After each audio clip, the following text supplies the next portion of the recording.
There is a quiet assumption that if we just think better, try harder, or stay positive, our bodies will eventually fall in line. But what if the body already knows how to heal and the real work is removing what has been interfering all along? Today's conversation invites us to rethink healing not as fixing something broken, but as restoring something what was never meant to be lost. Welcome to the Wellness Reimagined, the space where we question old models of health and explore more integrated, body honoring ways of healing. I'm your host, Shreya, and today I'm joined by Cindy Costley, founder of the Underlying Answers and creator of the Electromagnetic Body Desensitization Technique, or EBDT. We are exploring what it really means to restore the body's original signal, how stress and emotional imprinting disrupt that design, and what becomes possible when the body is finally allowed to return to balance. Welcome, Cindy. I'm honored to have you on my show.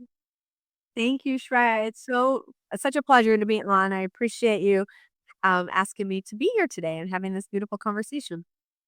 Thank you so much, Cindy. And before we get into the framework itself, I'm really curious when you say the body's original design, what does that phrase personally mean to you beyond theory or technique?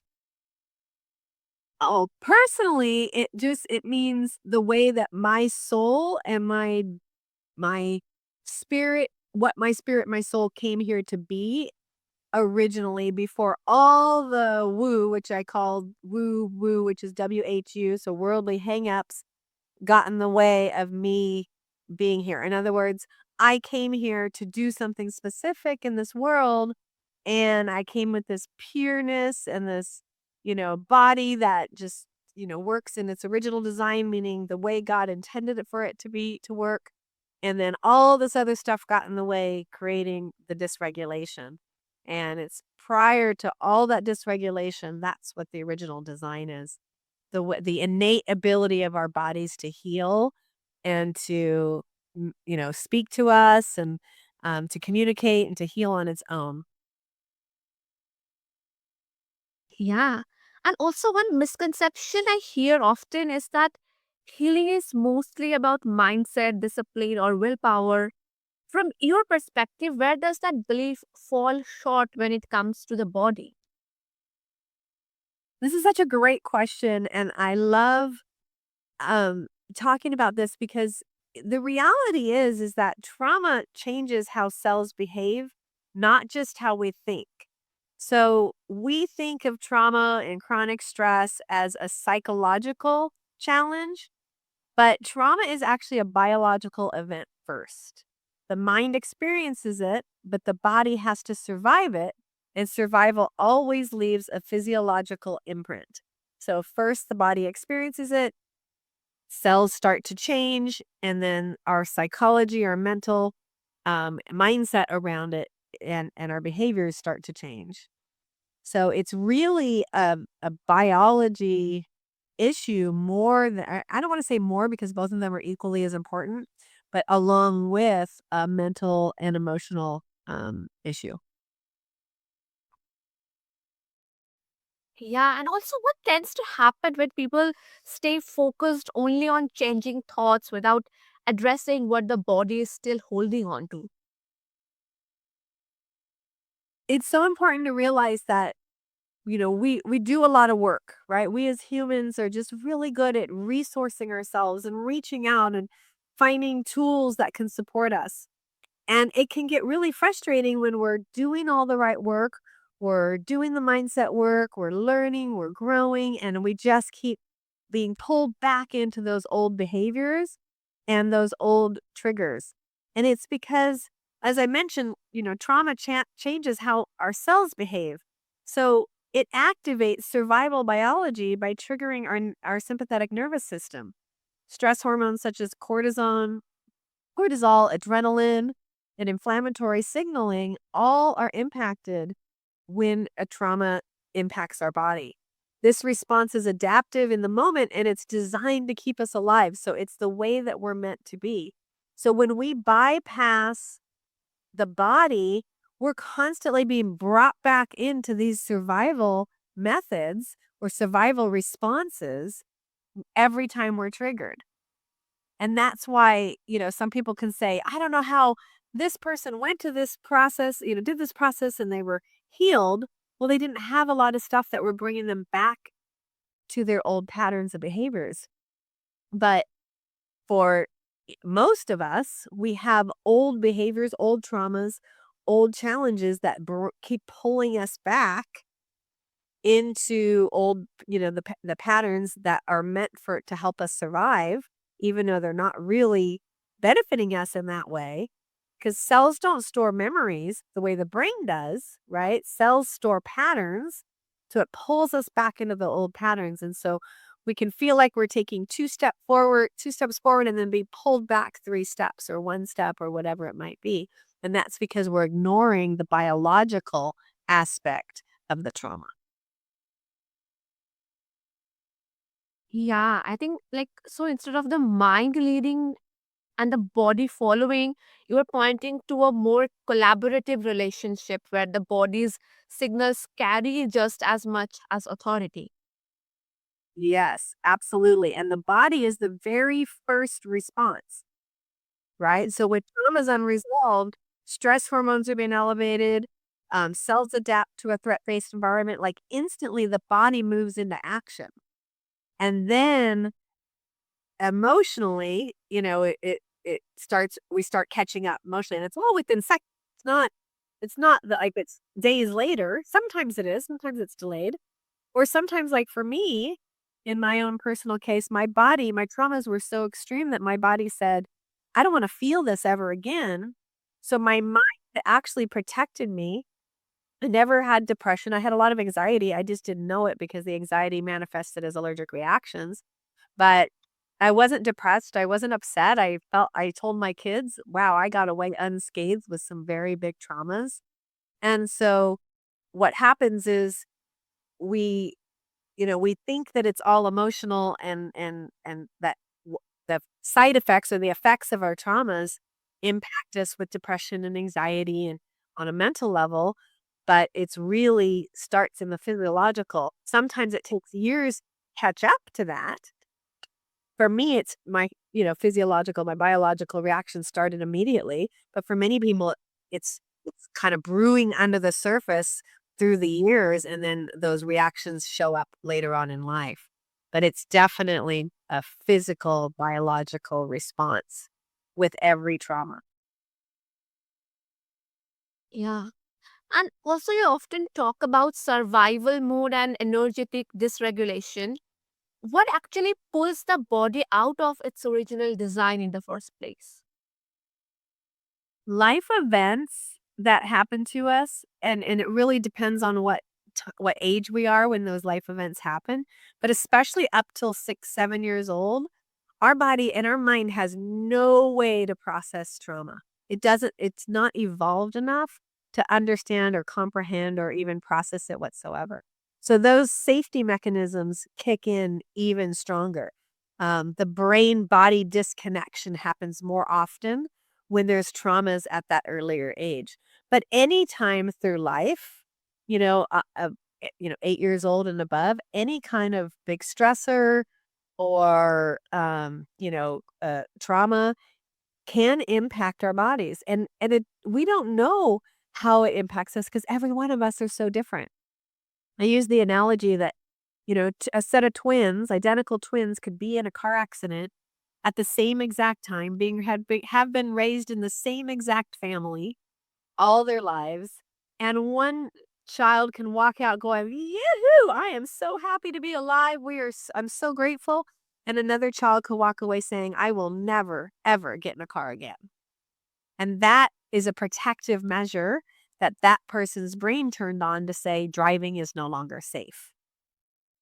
See? So we can't determine, we don't know. We're also individual, and that's the beauty is that our bodies send us messages in different ways, and we're all so unique. And the way that our bodies express what it's trying to tell us is so different. So does trauma and life events impact every one of us? Yes. To each level, it's different. It's based on many different factors, life experiences, genetics. It's based on a lot of different, um, pathological and biological and mental and emotional aspects of Mm. your past that will determine how your body responds. Yeah, like how do stress and emotional imprinting quietly accumulate in the body without us even realizing it is happening in our body? Gotcha. Okay. Thank you. Remember, we talked about patterns and how what happens is a trauma happens, the survival biology is shifted on, triggering the sympathetic nervous system. And then that's when those stress hormones, such as cortisol, adrenaline, inflammatory signaling, all come into play.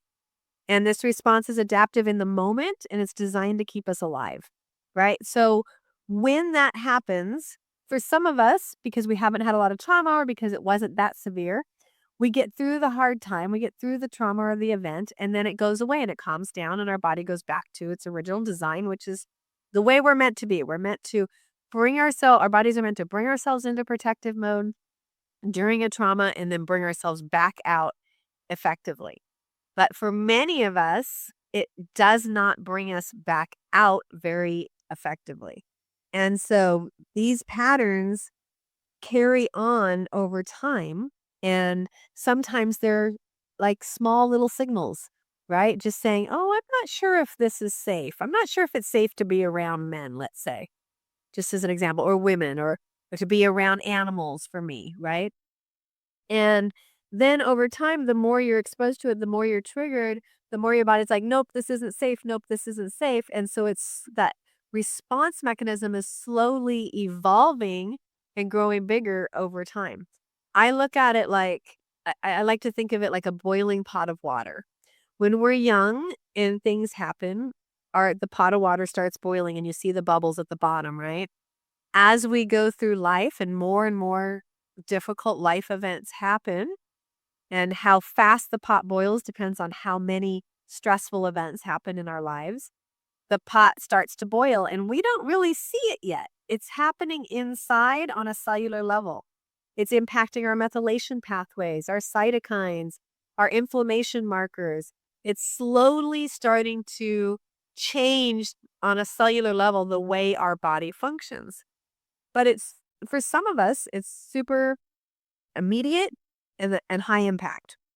And for others, it slowly is changing and the dysregulation is slowly evolving over time until something big happens. And for some women, it's menopause or perimenopause, having babies or losing loved ones. Like something big happens in our life that triggers all that dysregulation that's been boiling in underneath to suddenly boil at max capacity where the water is boiling over in the pot of water, and that's when all the symptoms start showing up.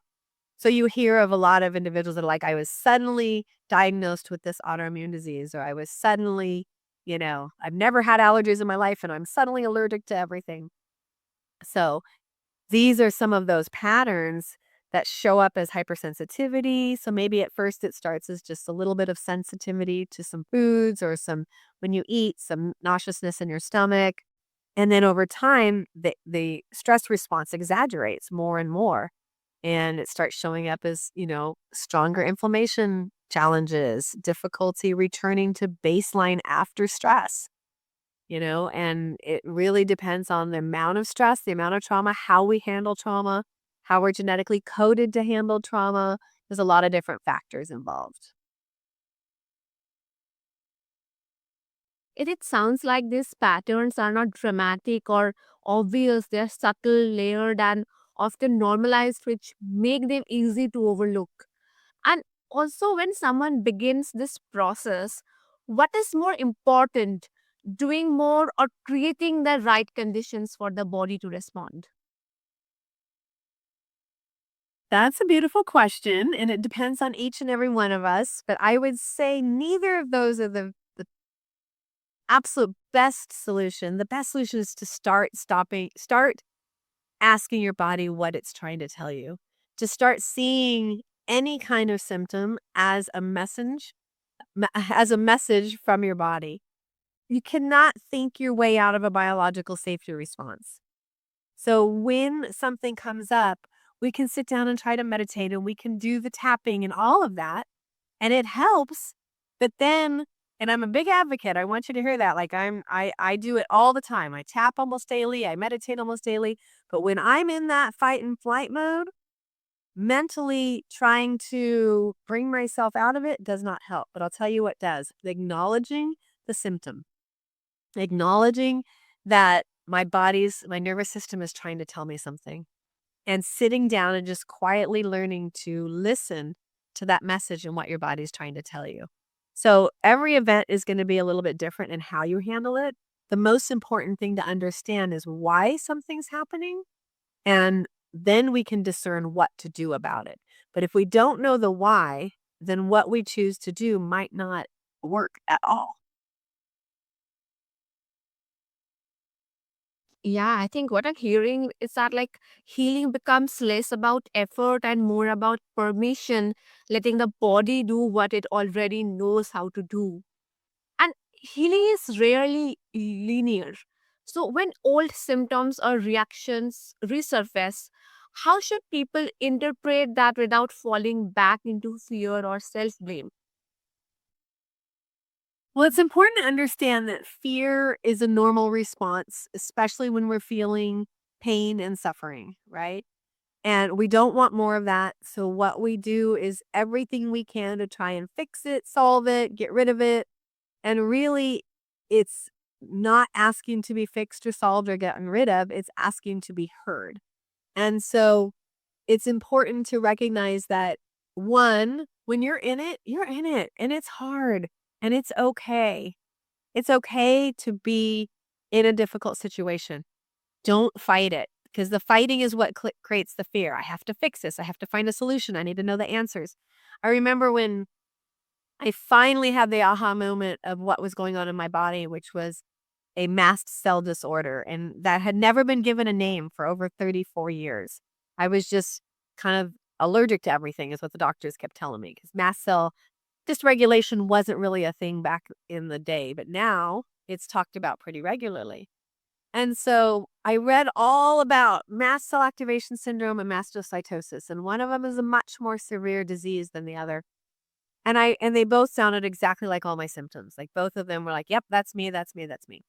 So when I first went to see my doctor, a functional Western doctor that had studied in India, after he graduated from Stanford and with his residency in medicine, he went to India for 2 years and studied Ayurvedic medicine. And so I sought him out and I went and sat down with him and I said, I need to take a test. And should I do the bone marrow biopsy to find out if I have mastocytosis or mast cell activation syndrome?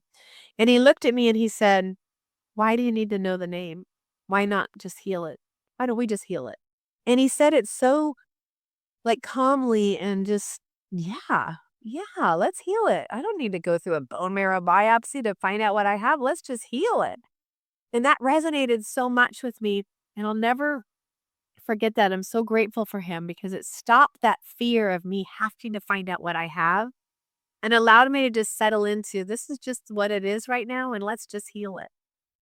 Right? So when we get caught up in that fear, the important thing is to recognize that it's okay. It's very human of me and it's not really serving me right now.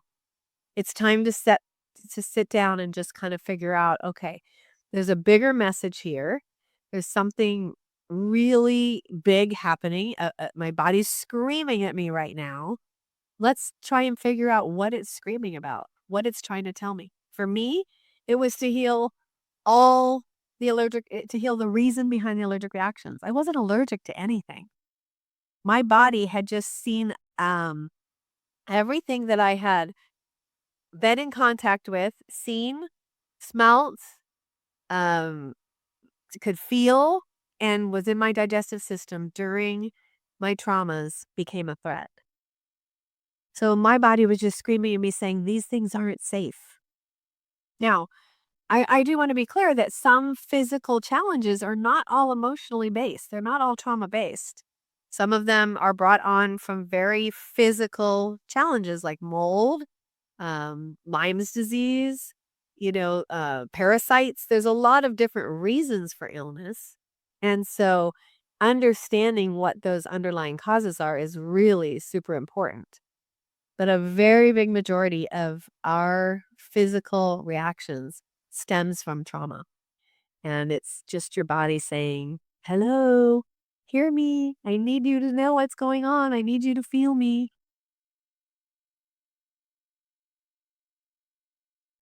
That's really amazing. Like that perspective turns setbacks into information rather than failure, which feels both grounding and sustainable.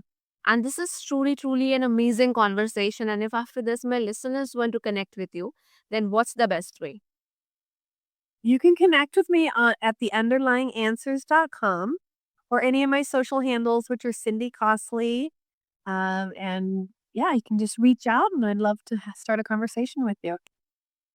Yes, and I will make sure to attach all these details and links below so that the listeners can find them easily and get in touch with you. And for my listeners, thank you for joining us on the Wellness Reimagined. If today's conversation resonated, then take a moment to reflect on what your body might be asking for. Not more effort, but more understanding. Until next time, stay curious, stay connected, and keep reimagining what wellness can truly be. And do not forget to hit the follow button, subscribe, and also feel free to share your thoughts because your ears deserve premium content. Thank you.